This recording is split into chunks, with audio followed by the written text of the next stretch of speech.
মনোহরদী উপজেলা শাখা ও এর অঙ্গ সংগঠন কর্তৃক আয়োজিত আজকের এই মিলাদ ও দোয়া মাহফিলের উপস্থিত সকল নেতৃবৃন্দ, আসসালামু আলাইকুম ওয়া রাহমাতুল্লাহি ওয়া বারাকাতুহু। প্রিয় নেতৃবৃন্দ, আপনারা অবগত আছেন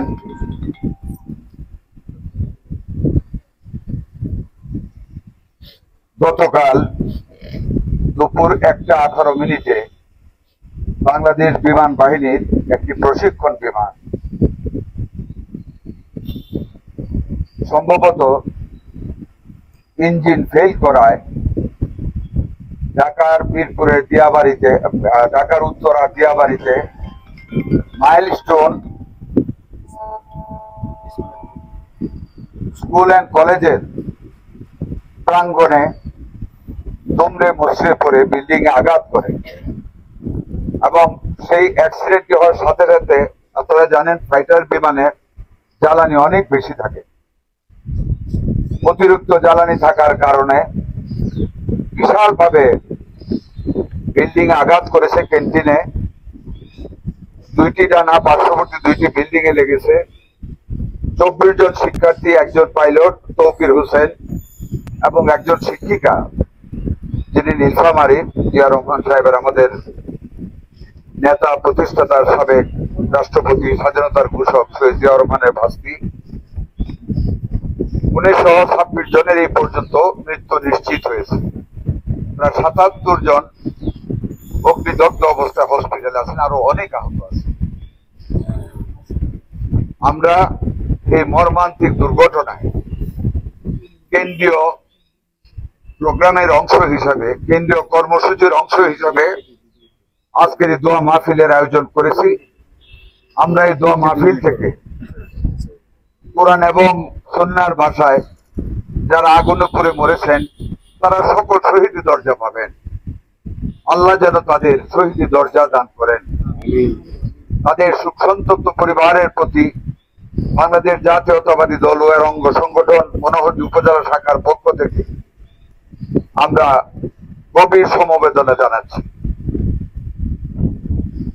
আজকের এই মিলাদ মাহফিল, এই শুভ সময় আমরা প্রস্তাব গ্রহণ করতেছি এবং দলের পক্ষ থেকে চিঠি আকারে আগামী 48 ঘন্টার ভিতরে অধ্যক্ষ মাইলস্টোন স্কুল অ্যান্ড কলেজে পৌঁছানোর ব্যবস্থা করবেন সদস্য সচিব।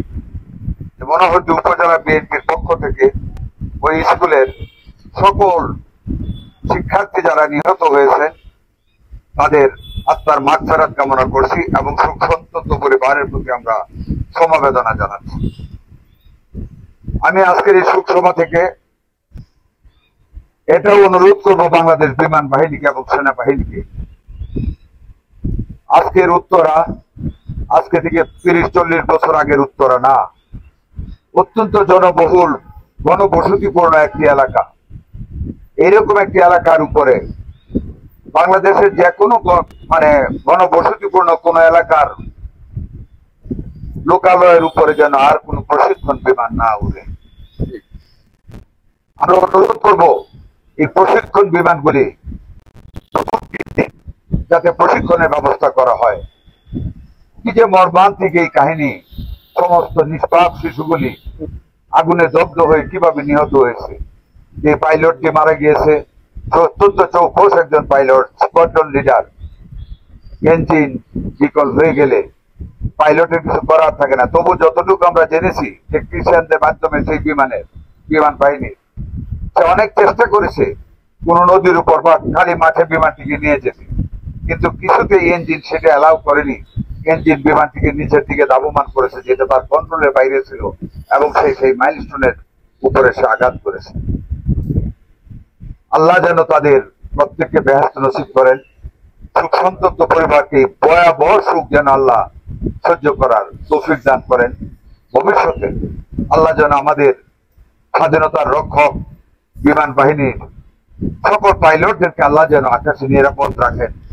আমরা দোয়া করব। বিশেষ করে আমাদের নেতা সাবেক বিপি মোস্তফা ছিল পাইলট যে মারা গেছে, তারই সহকর্মী।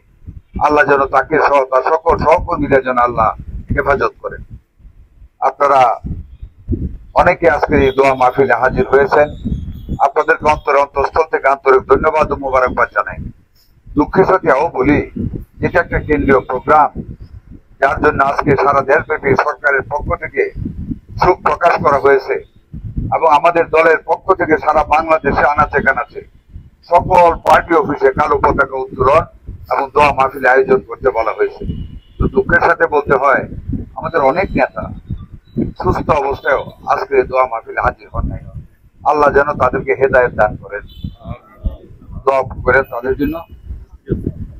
আল্লাহ যেন তাদেরকে হেদায়েত দান করেন। এর চেয়ে গুরুত্বপূর্ণ প্রোগ্রাম আর কিছু আছে বলে দলের আমি মনে করি না। 24টা প্রাণ ধরে গেল, আমাদের নেতা জনাব তারেক রহমান বলেছেন সেই মিলাদ মাহফিলটা আসতে পারে নাই। ভবিষ্যতে যেন আল্লাহ ওনাদেরকে শুভ বুদ্ধির সৃষ্টি করেন, এই দোয়া করি। আপনাদের সবার জন্য দোয়া করি, দেশের জন্য দোয়া করি। আল্লাহ যেন আমাদের সেই স্বাধীনতার কুতুবয় সৈনিক, আকাশপথ, জলপথ, স্থলপথে যারা বাংলার স্বাধীনতাকে অক্ষুণ্ণ রাখার জন্য জীবন দান করতে প্রস্তুত থাকে, আল্লাহ যেন সেই সকল সৈনিকদেরকে আকাশ, সাগর, স্থলপথ, সকল পথে সকল সৈনিকদেরকে আল্লাহ যেন হেফাজত করেন, নিরাপত্তা বিধান করেন। এই দোয়া করে আপনাদের সবার দীর্ঘায়ু কামনা করে আমি আমার বক্তব্য শেষ করছি। আল্লাহ হাফিজ। আসসালামু আলাইকুম ওয়া রাহমাতুল্লাহি ওয়া বারাকাতুহু। এখন দোয়া মাহফিল হবেন, দোয়া পড়বেন মসজিদের ইমাম সাহেব বলে।